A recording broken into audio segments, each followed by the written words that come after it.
Celebrity Tahsan, artist Tahsan আর সাধারণ মানুষ তাহসান। আমি পুরো ব্যাপারটাই আসলে একজন সাধারণ মানুষ, সে তার জীবন সঙ্গিনী খুঁজে পেয়েছে, বিয়ে করেছে। এর বেশি আমি কথা বলে পুরোটা মানে এটাকে একটা ন্যাশনাল ইস্যু আর বানাতে চাই না। আমার ভক্তদের জানানো দরকার ছিল, আমি বিয়ে করেছি, জানিয়েছি, এতটুকুই।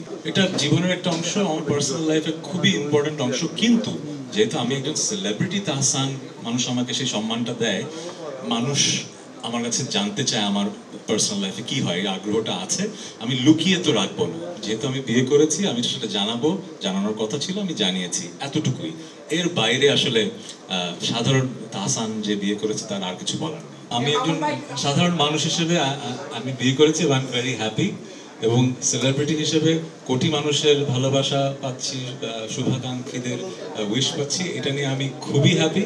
বাট আমরা এমন একটা দেশে বসবাস করি যেখানে আসলে সব দেশে নেগেটিভিটি থাকে, আমাদের দেশে একটু বেশি চর্চা হয় এবং কাটতির জন্য এই ব্যাপারটা হয়। সবাই সবার কাটতির কথাই চিন্তা করে, আমি তাদেরকে দোষ দেব না। যে ইন্টারভিউ নিচ্ছে সেও কাটতির জন্য, যে ইন্টারভিউ দিচ্ছে সেও কাটতির জন্য। সো আমার কাজ হচ্ছে যে ওই যে বললাম, বছরের পর বছর গান করে যাওয়া, মানুষের মনের মাঝে জায়গা করে নেওয়া, তাদের সাথে বন্ধন। 18 কোটি মানুষের 18 কোটি মানুষই তো আমার শুভাকাঙ্ক্ষী নয়, তাই না? আমি এটা বুঝি, পৃথিবীতে এমন কোনো মানুষ তো নাই। সো আমার কথা হচ্ছে, আমি যাদের জন্য গান করি তাদের জন্য গান করছি, তারা আমার এই সময়টায় খুশি হয়েছে।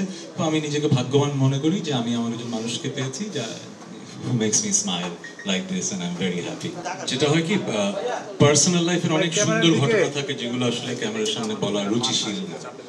সো আমি কেন তার প্রেমে পড়েছি, কেন তাকে ভালোবাসি, সেটা আমাদের খুব পার্সোনাল ব্যাপার। সে সো একটা সময় হয়তো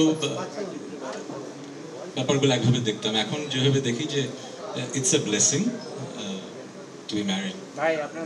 সো আই ফিল লাইক আমি মেকি কোনো কথা বলে আসলে আপনাদের শোনাতে চাই না। I feel like life is amazing because I've met this person.